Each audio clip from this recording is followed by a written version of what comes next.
Leo con interés lo que publica en la revista Contralínea el admirado Zósimo Camacho. Es un caso de hace algunos años, hace más de una década, pero me llama mucho la atención lo que destapa. El caso Carlos Sinué reveló una red de contrainsurgencia al interior de la UNAM. Han pasado 12 años de la ejecución extrajudicial del activista estudiantil de la UNAM, Carlos Sinué Cuevas Mejía. Las investigaciones avanzan muy lentamente y por largos periodos se detienen por completo. La tenacidad de Lourdes Mejía Aguilar, madre de la víctima, mantiene vivo el caso. Los avances son resultado de su insistencia, su entrega a la búsqueda de justicia y del acompañamiento y solidaridad que ha recibido de colectivos y abogados honestos.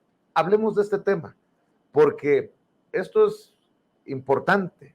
Revela una red, este caso, de contrainsurgencia al interior de la máxima casa de estudios de México, el caso Carlos Sinué. Y saludo con mucho gusto al admirado Zósimo Camacho. ¿Cómo estás, Zósimo? Buenas noches. ¿Cómo estás, qué dices, Vicente? Qué gusto saludarte. Siempre es un placer estar contigo, con la audiencia, con el equipo. Es un gusto. Sí, se trata de un caso que nos parece muy importante por lo que ha ido revelando.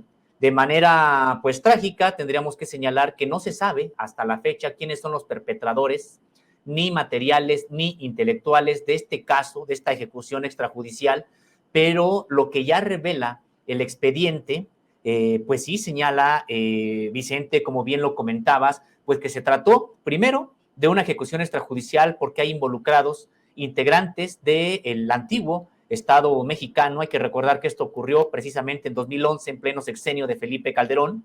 Y por otro lado, pues también advierte la existencia de una red, por lo menos en ese momento, una red de pues grupos que estaban realizando labores de espionaje, de contrainsurgencia, de sabotaje a las propias actividades de los estudiantes organizados.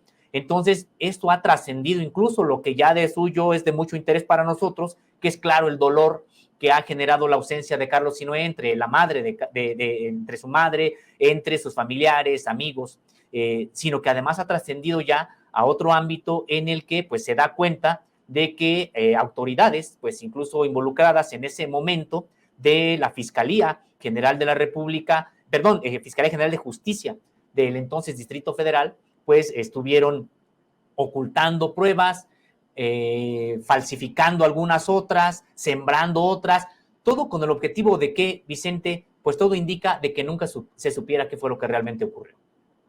¿Por qué?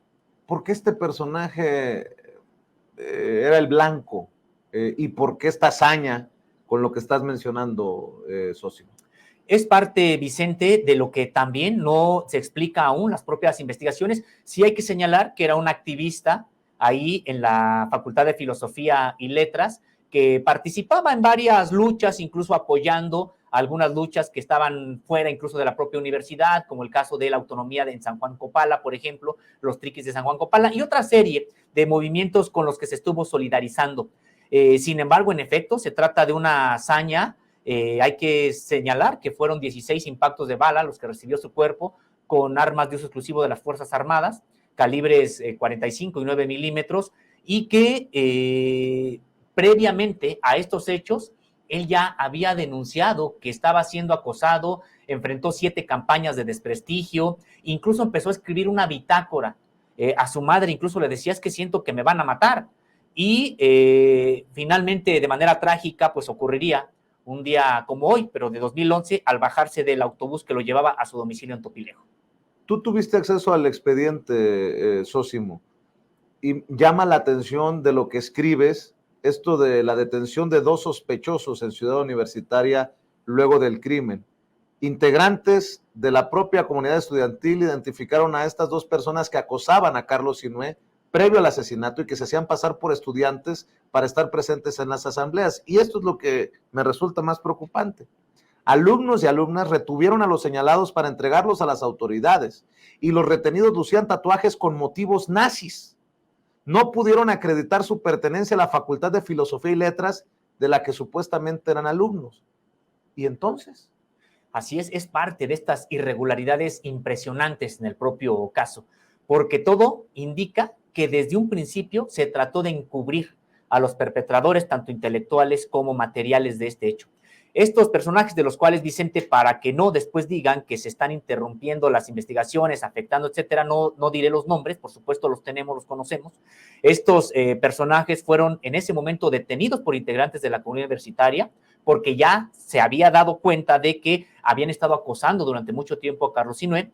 Los detienen, es cuando incluso se alcanza a ver sus tatuajes con motivos nazis, pero al momento que son entregados a los policías que acuden ahí, policías de la Ciudad de México, pues se los llevan, pero ya cuando son presentados ante las autoridades ministeriales y judiciales, resulta que ya no son los policías que los que los habían detenido en Ciudad Universitaria.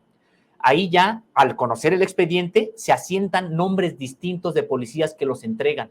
Es decir, se armó toda una estrategia para violar el debido proceso y que entonces estos personajes pudieran fácilmente salir libres.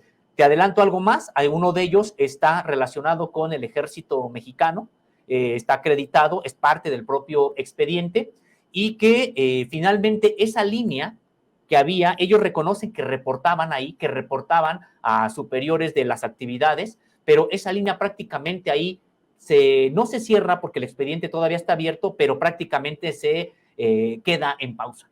¿Militar con tatuajes con motivos nazis? Sí. Sí, uno de ellos. Sí.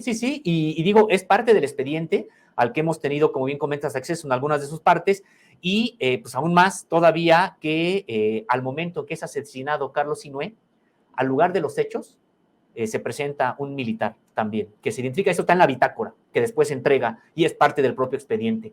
Al lugar de los hechos donde Carlos Sinué Cuevas Mejía es asesinado, acude un integrante del alto mando policial de la Ciudad de México. En el lugar de los hechos, mientras era asesinado y de acuerdo con un video que hay del entonces C4, que queda fuera de foco cuando lo asesinan, pero se ve ahí el momento en que es asesinado, porque hay trabajadores de un Oxxo que se meten rápido, están todos los elementos que acreditan que en ese momento estaba siendo asesinado, hay la presencia de una patrulla. Esa patrulla se va después de que ocurre el asesinato y regresa, se va a dar una vuelta, se cuenta con el GPS acredita que esa patrulla se dio una vuelta solamente, regresó como si apenas estuviera enterando de algo que había ocurrido de los hechos. Es decir, tenemos aquí a por lo menos policías, integrantes, en el caso de un integrante de las Fuerzas Armadas Mexicanas, un integrante también de la Policía de Investigación de la Ciudad de México, en ese entonces Distrito Federal, que estuvieron presentes en el lugar de los hechos. Y ante el acoso, las autoridades de la UNAM, ¿qué hicieron? Porque me imagino que es otro lado que se tiene que investigar y que se tiene que cuestionar. Es parte de estos reclamos que hay a la propia Universidad Nacional Autónoma de México, Vicente. Ya hablábamos en otro espacio, me parece que hace 8 días en esta mesa de investigación, de 96 universitarios que han perdido la vida de manera violenta o fueron desaparecidos. Y prácticamente la universidad de todos se ha desentendido, ha cerrado las puertas y en el caso de Carlos Sinué, en un principio pues se buscó criminalizarlo, vincularlo supuestamente a la venta de drogas ahí en la universidad, algo que ha quedado ya totalmente desacreditado, por supuesto que no era así, pero en su momento incluso la propia universidad trató de manera, por decirlo rápido, con menosprecio, con desprecio a la mamá de Carlos Sinué Cuevas Mejía, y lejos de que la universidad se convirtiera en un factor de apoyo a estas familias que han perdido a integrantes de la comunidad universitaria, pues resulta que se convirtió a veces hasta un escollo para las propias investigaciones.